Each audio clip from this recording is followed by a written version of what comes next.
On the 30th of January 1649, London was frozen solid as the Thames turned into a haunting white. In front of Whitehall Palace, thousands of people stared at the scaffold. King Charles I walked toward the platform wearing extra clothing to ensure he did not shiver from the cold and have the crowd mistake it for fear. His final words were not about his throne, but a defense of his wife Henrietta Maria. He told the crowd that while the world calls her a devil, she was not a witch, and she simply loved him. As the axe fell, his final words scattered onto the ground with his blood. But we have to ask, was it really the heavy axe that struck his neck, or an invisible weapon we still use today? The real culprit was the rumors spreading like poisonous weeds in dark alleys. People whispered that the Queen performed blood rituals and called upon evil spirits. To the English, she was a witch from hell sent to destroy the empire. How does a 15-year-old girl become the most hated woman in a kingdom before she even learns to speak the language? Henrietta Maria was a silent ghost in her own palace, unable to speak English.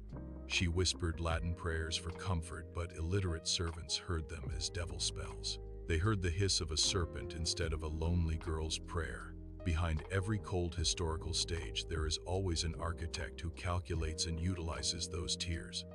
In 17th century England, that man was John Pym. He understood that a kingdom is won by controlling the story people believe. Since attacking the king directly was treason, he devised the villain maker strategy. Turn the woman the king loves into a demon. Using secret printing presses, he churned out thousands of flyers to spread these lies like a factory. This was only the first chapter of a manual that still dictates who you hate today. Are you ready to see how the villain maker finally springs the trap? How does a mother's prayer book become a death warrant? In late 1643, parliamentarian soldiers burst into Queen Henrietta Maria's bedroom. They found a small gold-embroidered book under her pillow. To the Queen, it was a holy gift from her mother. To the soldiers, it was a grimoire of devil's spells used to control the king. How does a private prayer turn into a public nightmare? By morning, John Pym's fake news factory turned this book into a national headline: "Witch's Directive Found." To a paranoid public, unfamiliar Latin was proof of evil. Henrietta Maria was no longer a queen. She was a confirmed witch manipulating the throne. This brings us to a terrifying choice: your crown or the person you love. King Charles I preferred art to politics, but for his wife, he was unyielding. When Parliament moved to impeach her, he decided he could not hand her over. On the 4th of January 1642, he committed the ultimate political sin by leading armed soldiers into the House of Commons to arrest the ringleaders. He failed, and diplomacy died that day. As the king raised his war standard, Pym's propaganda struck again, claiming the king was a puppet under a witch's control. Families turned against each other in a brutal war for the soul of England. Charles had chosen love over compromise, but the price was a storm that would consume his world. But did you know his own private letters would soon become the weapons used to destroy him? In the next part, we will see how a husband's secrets became the ultimate proof of treason. Can a private letter written in the heat of love become the coldest evidence of treason? The Civil War was a nightmare of blood where families stood in different camps. Charles I, amidst the smoke of battle, found his only thread to humanity in the letters he sent to Henrietta Maria. These were not commands of a tyrant, but desperate whispers of a husband. But at the Battle of Naseby in 1645, his cause suffered a crushing defeat. In the chaotic retreat, his personal carriage was captured, revealing dozens of secret letters. How did a husband's desperate whispers turn into a nation's roar for blood? Parliament manipulated and edited these letters, reframing intimate affection as political conspiracy. They shouted to the masses that the Queen controlled the king to ignore his people. The public, already primed by years of witch-queen propaganda, devoured these edited words. They didn't see a worried husband. They saw a puppet king reporting to a demonic master. By January 1649, Charles sat in a crimson chair in Westminster Hall, facing a verdict already written in the ink of hatred. On the morning of January 30, the air in London was like an icy blade. Charles I put on an extra layer of clothing, refusing to let the people think he was shivering from fear. He walked onto the scaffold and left his final words with trembling lips. They were a desperate confession. The world calls her a devil, but I know my wife is not a witch. She simply loved me. As the axe fell, his final testament scattered onto the ground along with his blood. The king was dead, but for those who loved the queen, an even more impossible choice remained: stay and die, or risk everything for a land that didn't yet exist. As the sharp axe severed his neck, the crowd let out a cry of fear rather than victory. The king was gone, but the shadows of the witch hunt did not vanish with his blood. Hatred searched for a new target, and anyone who had been kind to the queen was watched by paranoid eyes. Ask yourself this: when a mob finally gets the head they wanted, does the violence ever truly stop, or does it just grow an even bigger appetite? While England burned with fury, Henrietta Maria lived like a ghost in the Louvre, unaware that her husband's head had already fallen. Back in England, her supporters whispered in the dark, realizing they were fleeing a machine that turned neighbors into executioners. They risked the Atlantic to protect her name, arriving as refugees carrying the memory of a maligned woman. How did one woman's tragedy become the foundation of a nation? On the shores of the Chesapeake Bay, they named the land Maryland, the land of Maria. In 1649, the same year the king was killed, they proclaimed the Maryland Toleration Act. It was a law born from trauma, stating for the first time that a government has no power over the private soul of a citizen. The tragedy of one woman became the fertilizer for a new kind of liberty. But the story doesn't end in the 17th century. The most terrifying truth is that the strategy used to destroy her is sitting in your pocket right now. Are you ready to uncover how this same villain maker machine is being used against you today? Do you see the truth, or only the illusion someone else created for you to hate? We trust our eyes, but this is the most dangerous trap because in the hands of a master designer, seeing is no different from becoming blind. Our brains fall into a chemical illusion that stops logical thinking, and we get swept up in a whirlpool of rage. If your own eyes can be turned into liars, then who is holding the remote control to your emotions? This takes us back to Henrietta Maria and her prayer book.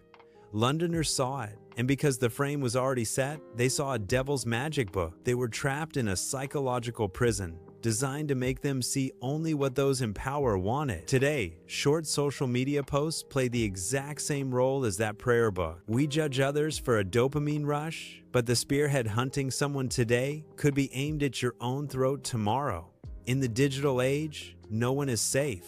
If the system is designed to make us lose our minds, is there a way to fight back? The first tool is the 3-second pause. When your blood starts to boil, stop and ask, who profits from my rage? You must search for the edit point, because if context is cut out, it is a weapon. The methods of John Pym have evolved into algorithms to become a control system.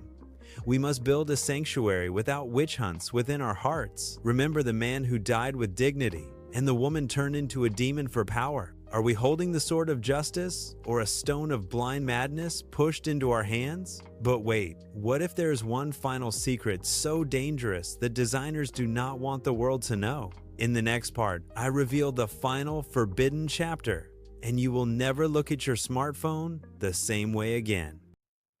We have seen how the villain maker can destroy a king and exile a queen, but now we need to dive into the terrifying science that makes it all possible. The people manufacturing these illusions today are using a secret psychological manual perfected over 4 centuries. Think about how you view the world through your screen. You feel like you have the world at your fingertips, but in reality, you are looking through a tiny, jagged keyhole. Imagine peering through that keyhole right now.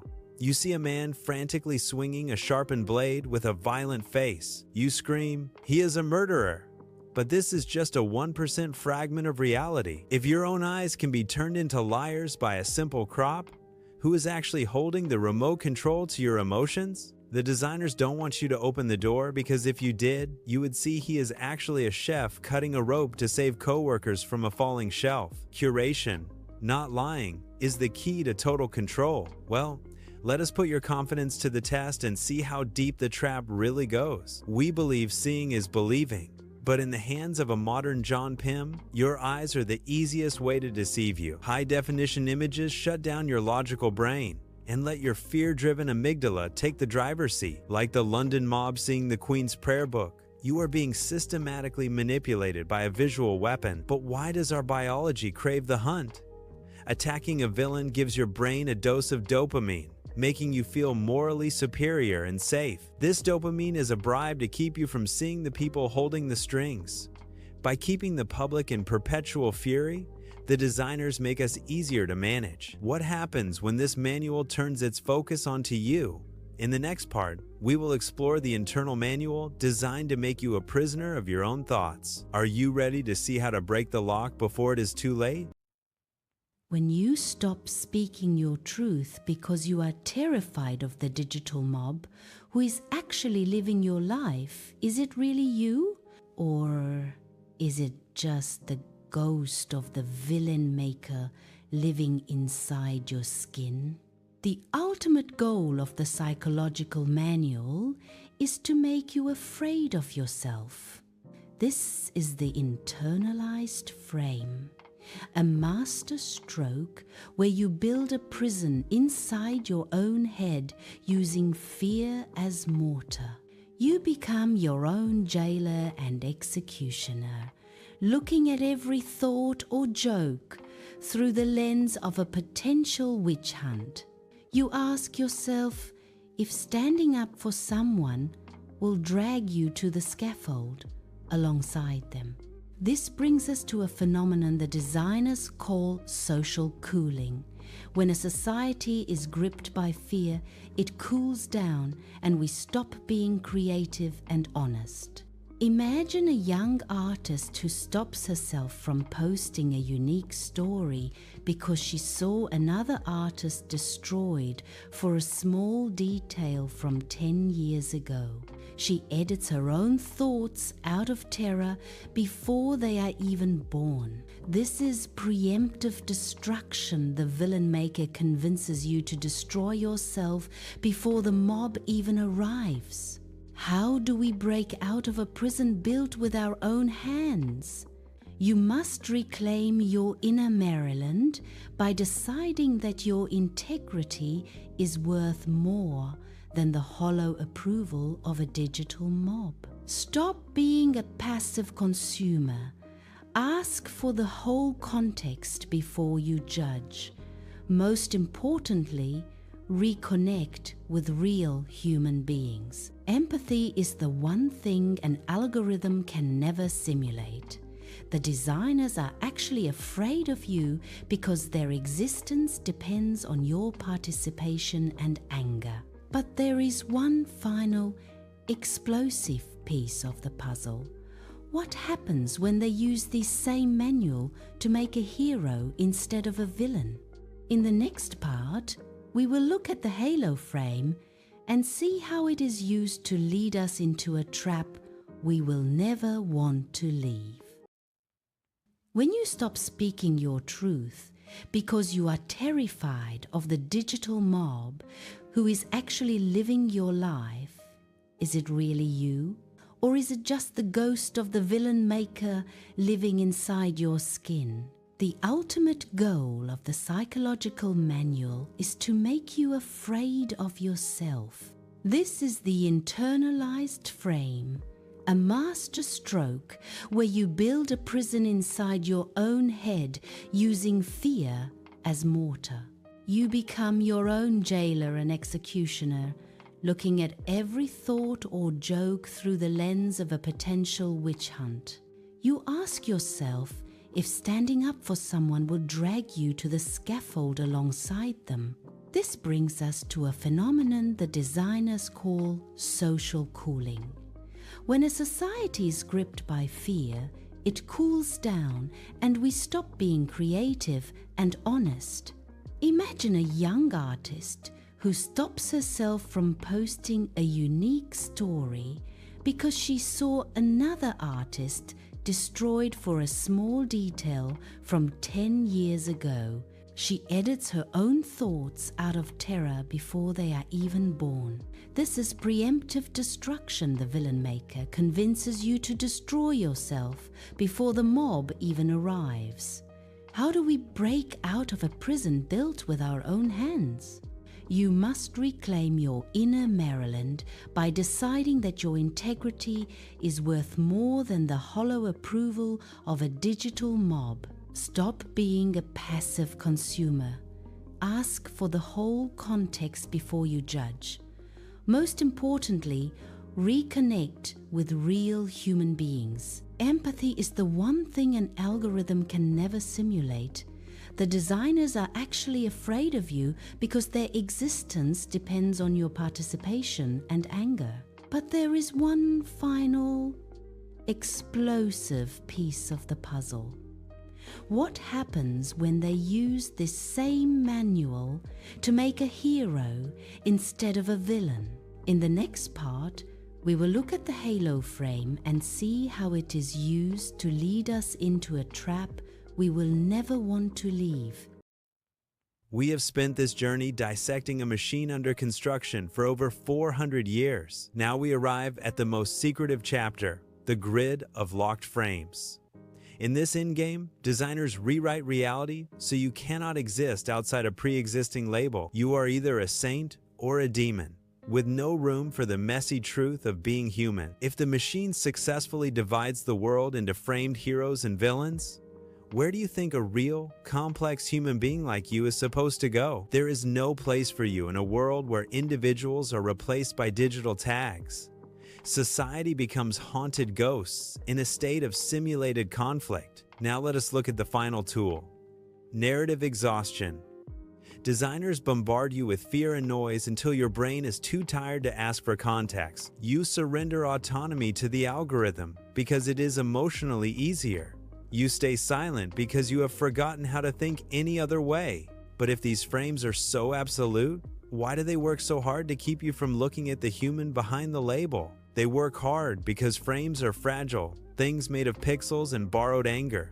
The moment you step back and look at the whole room, the grid shatters. Questioning a hero or forgiving a villain throws a wrench into the most sophisticated control system in history. Designers fear the infinite power of a free human soul. We stand at the edge of a world where empathy is a crime, but we can still turn back. The legacy of resistance is a manual we can use right now. In the final part, we will discover how to live as a frame breaker and find the ultimate weapon sitting inside you. Are you ready to take back your mind from the designers once and for all? We have finally reached the end of this journey, where 17th century shadows meet the digital glare of the present. We have watched Henrietta Maria systematically turned into a monster and primitive ink evolve into light-speed algorithms. But now we must reveal the ultimate weapon that can shatter the frames and set the soul free. Think back to the absolute silence after the king's execution. For one moment, the jeering stopped, and the mob suddenly saw a man, a father, and a husband who chose to die with dignity. In that fragile moment, the entire frame of the villain maker shattered because raw reality was too powerful to ignore. This is the secret the designers fear most. The moment you stop being a passive consumer and start being a witness to another's humanity. Are you truly ready to give up the warm comfort of the angry mob for the magnificent freedom of thinking for yourself? Intellectual sovereignty is a daily declaration of independence within your own mind. It is the conscious decision to stop letting spin doctors decide who you should love and who you should hate. When the manual tries to shove a new villain down your throat, you simply refuse to swallow. By refusing to participate in the collective hunt, you cut the power lines to the entire psychological machine. Now let us move into the most powerful place of truth, the forbidden weapon of radical forgiveness. In an age of villain makers, Forgiveness is a revolutionary act of war. The manual depends on the permanence of the frame, believing once someone is labeled a monster, they are that thing forever. Forgiveness breaks that frame and reclaims empathy, the only part of your soul that the algorithm can never simulate or control. Designers are terrified of empathy because it is the ultimate glitch in their binary system. Wait, you might think one person is just a drop in the ocean, but if the frames were truly so strong, why do they work so hard every second to stop you from having even one unfiltered human connection? Intellectual sovereignty is a virus of freedom that can bring down the entire grid. The long journey ends here, but your real journey is just beginning. The secret manual is still out there, and the algorithms are still calculating your next outburst. The question is no longer what the designers will do next, but what you will do the next time the manual tries to tell you who to hate. Are you ready to live outside the frame forever?